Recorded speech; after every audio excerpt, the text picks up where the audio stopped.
Okay, so Tyanna Sanders, do I have your permission to record this? Yes, ma'am. And you have my word that this will not be disseminated without your express consent, either in writing or via recording. Okay?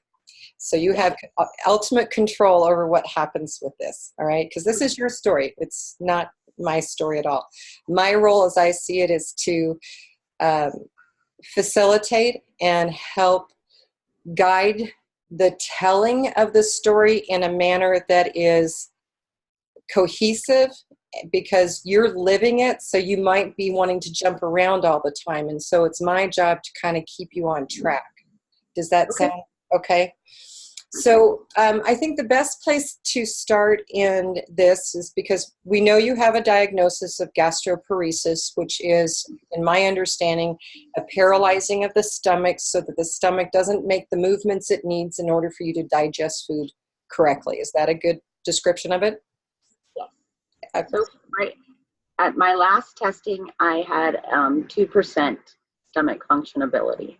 Okay. So that's just to set the stage that we're going to an understanding of what this disease is that you are fighting. But where I think that we really need to start is before the beginning of this story of the illness, and talk about what your life was like before you got sick. Can you kind of go into detail? Yes, I was an insurance underwriter for a company here based in Denver, and I was thriving. I was doing well. I have 3 children. And a couple dogs. Hang on one sec. It's okay. Oh, hold on.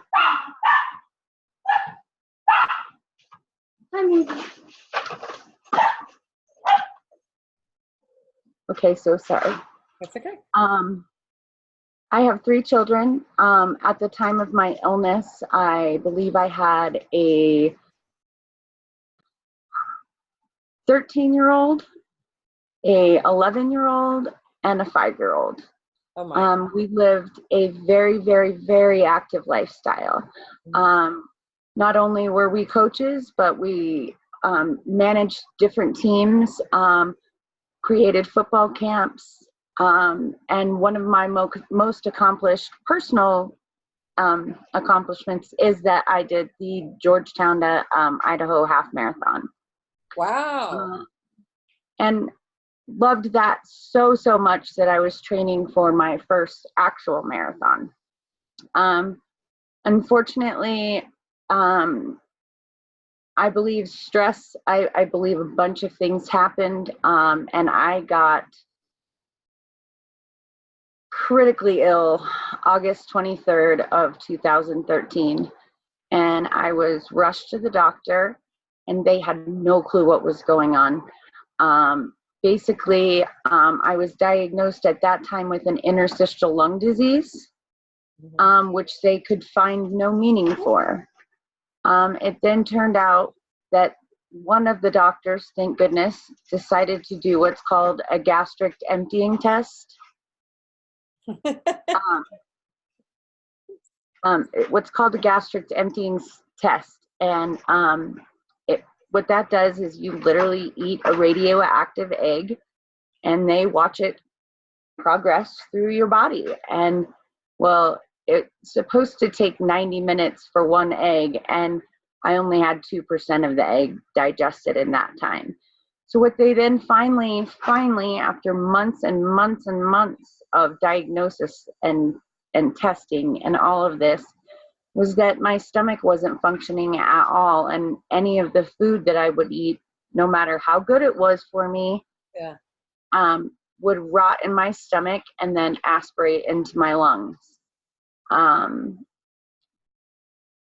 They knew I had one of the most severest cases that they had seen, and they immediately tried to get me on to basically have approval for my insurance company to have a gastric stimulator or a gastric pacemaker placed, because basically a paralyzed stomach just literally lays there. And with these electrodes, it's supposed to work just like it does in your heart, just to keep it functioning at a normal level. So how long of time was that from when you got sick on August 23rd to where you had that pacemaker? December 3rd of 2013, I was hospitalized and was there for 76 days, waiting. 76? 76. Wow. Waiting for this to be approved. Only when I reached a critical level did they finally approve it. And I was given my first one in January of 2018, but immediately had to be put on. I was so sick that I immediately had to be put on feeding tubes and have the gastric stimulator. So none of which were working together. So did you mean January 2014? Oh, sorry. Yeah, okay. Yeah, sorry. So, just trying to 14. keep track of It took me almost, it definitely took over 6 months to get my first pacemaker approved. Okay. And once you get the pacemaker approved, like I said, I went in for one surgery to have the pacemaker inserted, but also to have feeding tubes inserted because they didn't see me coming out alive of this any other way. Well, But during the 76 days in the hospital, you're in the hospital because they're keeping you alive. Yes, ma'am. In that whole time. I mean, because you're waiting for approval for all of this, they can't send you home because you have to have that constant monitoring. Wow. Yes. Okay. So you got the pacemaker, the gastric pacemaker in January of 2014. How did that work for you? It was a huge adjustment period, and it was also an adjustment period because I had just become on the feeding tubes as well. And unfortunately, it was a very long, slow, hard process. And every specialist that I went to because here's another thing, is that I had my lungs acting up, I had my stomach acting up, I had my bowels acting up, I had pain everywhere in my body. And so for every one of these problems, I got treated on just that separate organ by my care team. And never once did they ever sit together and have a group meeting and really give me my options, instead of each of them prescribing medicine after medicine after medicine. And then the pharmacist going, when I go to get my medicine, the pharmacist going, oh, heck no, you're not taking these two together. And me looking at them going, why didn't my providers talk to you about this? Why don't they know? Why don't they know what they just did? How am I supposed to know this? And so did you talk to those providers and say what's going on? What was their reaction? Very standoffish. That's just, we may communicate via email, but we really leave the human part out of it, is basically. And I'm like, you know what? I'm fighting for my life. This is everything that I have. This is everything that I'm hoping to be and that my children are going to have to go through. Like, I deserve more than that. Mm-hmm. I deserve more. Wow. Yes, you do. So tell me, since January 2014, let's pick up that timeline again. What then took place? So I was tube fed for an entire 3 years. Worst experience of my life. You have to have your tubes changed out every 4 months if your skin is really sensitive like mine, or you have complications, you have to have it done more often. This caused me, in the 3 years that I was tube fed, I had 15 surgeries due to complications or changing of my tubes. And at the end of it, I literally had found a naturopathic doctor had found somebody who was treating me as a whole person, trying to figure out where my traumas lied and where things really were, was not trying to diagnose me any medicine, but was trying to see me intuitively and also through a naturopathic care plan that for 6 months, I will tell you, I had my acupuncturist, I had my massage therapist, I had my chiropractor, I had my nutritionist, I had ozone therapy, all of these people working, but as a person, none of this is covered under insurance. And so it's all out of pocket, and it became too much to handle. And so I've created and have been able to keep myself around people who are willing to help me and give me their best advice from an outsider's point of view.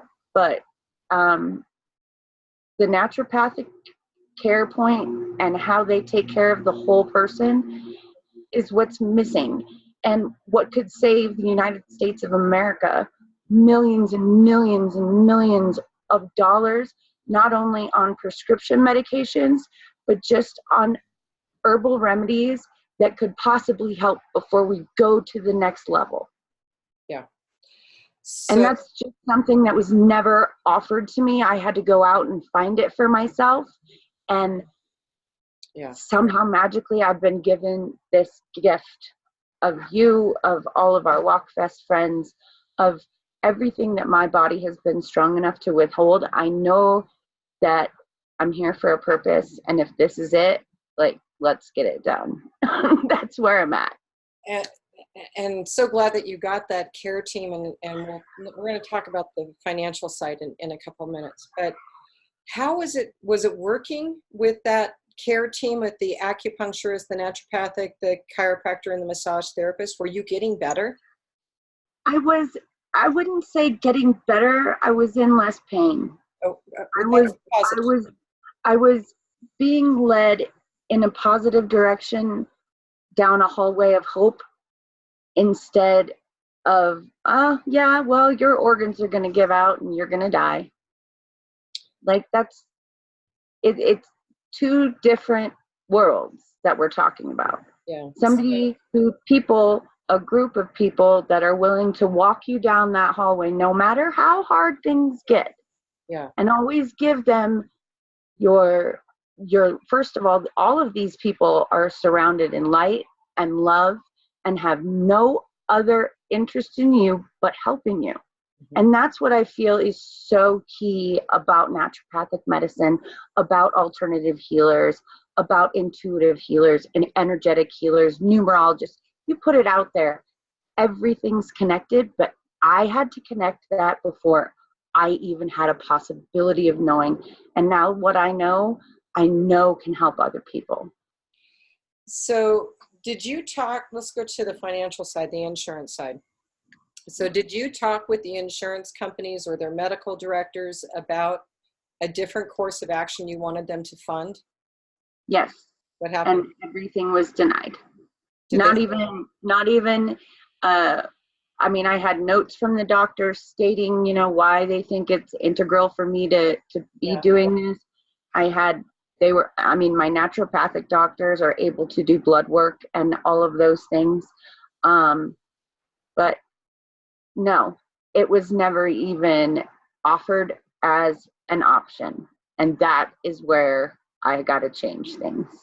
So are you still seeing the allopathic world, the Western medicine that's part of your medical? Completely out of pocket, because I'm on Social Security disability because of my disease. Yeah. I mean, I'm fighting the United States of America to go see my naturopathic doctors at this point. Yeah. But you're still seeing your doctors that are part of your medical insurance plan, because you have to? I have to, because I have a pacemaker in my body. There will never be 3 months that I go without being cared for by Western medicine as well. So my big thing is to find a common point of contact that they are willing to communicate with each other and with me, because even getting it's kind of funny that the care team will talk about you to other people, but then it's like, oh, you know, you be the who's got the short straw, who's going to call her. And then when I ask for everybody's opinions, it's a whole nother ball game. So. Wow.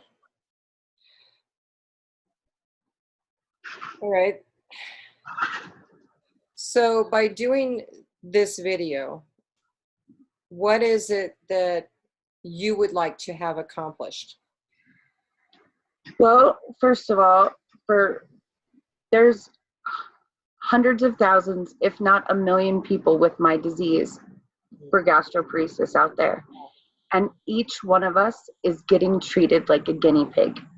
Nobody can figure out what's wrong or why we have it, but they do know that it's never going to go away and that we're always going to be an issue. But they don't know Western medicine has not decided how they're going to deal with us yet. This is why August is Gastroparesis Month in Colorado, in Washington, and people are taking huge stands because we deserve better care. And I'm tired of seriously feeling like a guinea pig. Anytime I walk into a room, I would so much rather have the environment around me start the healing before I even ever enter the room. And that is so far from where I'm at right now and where I'm at emotionally and physically with my doctors. I'm frankly just disgusted. I've had enough. I'm now on my 27th surgery, and I go in on Wednesday for an NJ tube, and I can only imagine what that will bring. But I can't let people continue to get cut into when it took me 3 years into this to even learn. Did you know that your stomach is your second gut, and anything that you've been carrying is going to hold there? No, I didn't know that, but it sure would have been nice to know before I let him cut me 10 times. Like, because now I'm looking at it from a whole different perspective than I would have at the start of treatment. Yeah. So what causes gastroparesis? Do you know? Many people get it from having diabetes. I am not one of those cases. They have no idea where my gastroparesis came from. My grandmother passed away from what they called stomach cancer when she was very young. My mom is 70, and she was a freshman in college when her mom died. So if it has any type of relation, because it does seem to pass down hereditary, but there's also some causes that they just have no idea. And for me, they do know that I had one completely botched surgery that damaged my vagus nerve very badly. And that is tied to it from what I was reading. Yeah, and so, but once it's damaged, there's not much that you can do to fix it. There's things that you can do to enable yourself to be more comfortable. And that is what I'm learning and trying. But that has all been learned and found out by myself. And I've sort of chosen a different route than any of the other gastroparesis patients that I know have chosen. But to me, 15 surgeries in 3 years was going to kill me faster than my actual disease was. And I just want to be here and live the longest, happiest life that I can live. I got a lot of living to do. I got 3 kids that need me, and I am not giving up yet because there's so much more out there, but I know that I can help somebody. If there's one person that I can help, I would love to do that. So one of my network providers, actually more than one of them, one of the questions that they wanted to know is, what are you doing to balance the mind, body, spirit in your healing process, because of a lot of this also has to take place in the mind and the pure belief of it. So what are you doing? I am utilizing the things that I can do. I'm capable of holding a hose, so I water my gardens that are full of lavender and all of these healing elements. I talk to my life coach and my marriage counselor. I go to acupuncture. I go to yoga, people. If without my yoga and just the thought to see that I am still capable, it might not be running. And that was huge for me because I needed that huge athletic burst. I needed that. And I've been able to now, in using all of my tools and using my therapy and using everything that Jen's taught me, using my marriage counseling, I have now been able to be a different person when I do meditate. No, I cannot do yoga every single day. My body hurts a lot of the time. When I can, I use it to my advantage. And when I meditate, I bring in all of the wonderfulness that this community has given me and the hope. Because that's one thing that you don't walk out of any doctor's appointment. When you have a chronic illness, you walk out of there defeated and hopeless. And I walk out of every experience that I have within my organization, and I feel hope. And that's powerful. That is absolutely so powerful. So you're having another surgery this Wednesday. Are you admitted to the hospital? Is it overnight? Is it a couple days? What are you looking at? Knock on wood, it's just going to be a quick procedure in the morning, and then I'll be home, and home health will come and deal with me for the next 30 days. Because then they worry about infection and they worry about all that stuff. So you stay kind of secluded there for a while. But it's going to be, I have to do this so that I've tried all of my shakes, all of my nutrients, all of my vitamins that I have, and my body just doesn't absorb anything. I have been struggling drinking water. So everything is a challenge, and yet I'm not willing to give up yet. And right now you need that feeding tube to give you the energy to keep fighting. Yes, because I'm only averaging 2 to 3 hours of sleep at night, any night. And when you add my anxiety and depression in on top of that, it can be a little bit even more daunting.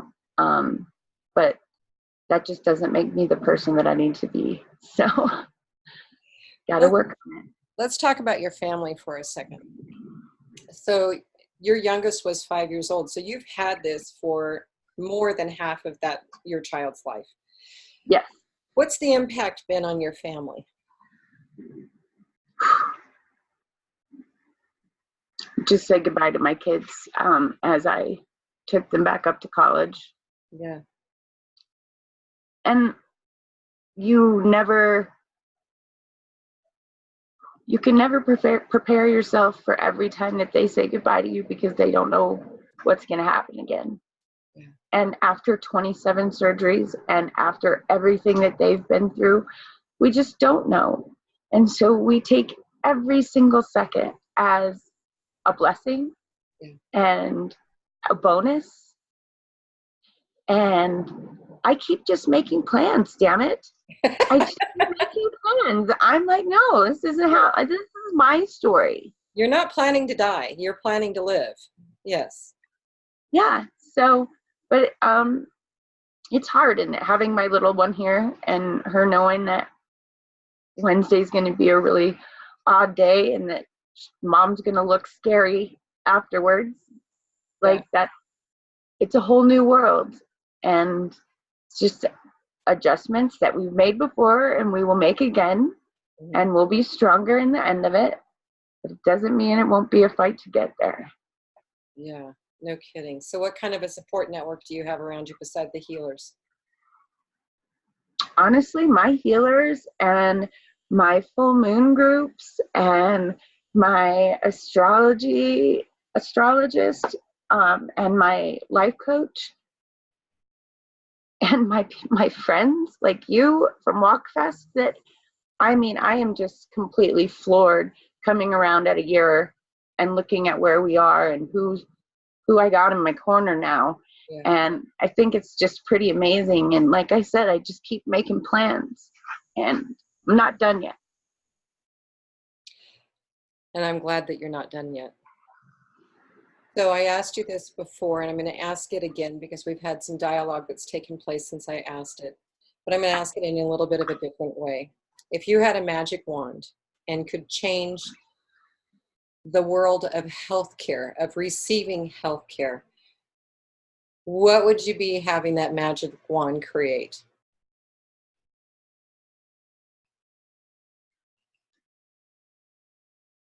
A web that is created to everything, not just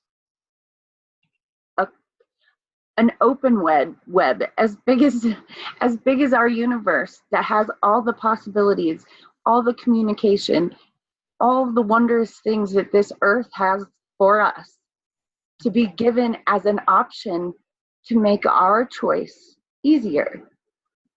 Because my choice is not to be on 19 different medications that are prescribed to me.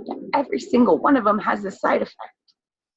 I wish I could just know that somewhere in this big, huge web, that all of the answers for anything that could help any specific person were what it was given to them as an option. Just an option. That point, it's up to us. It's up to you as a person, how you choose your care.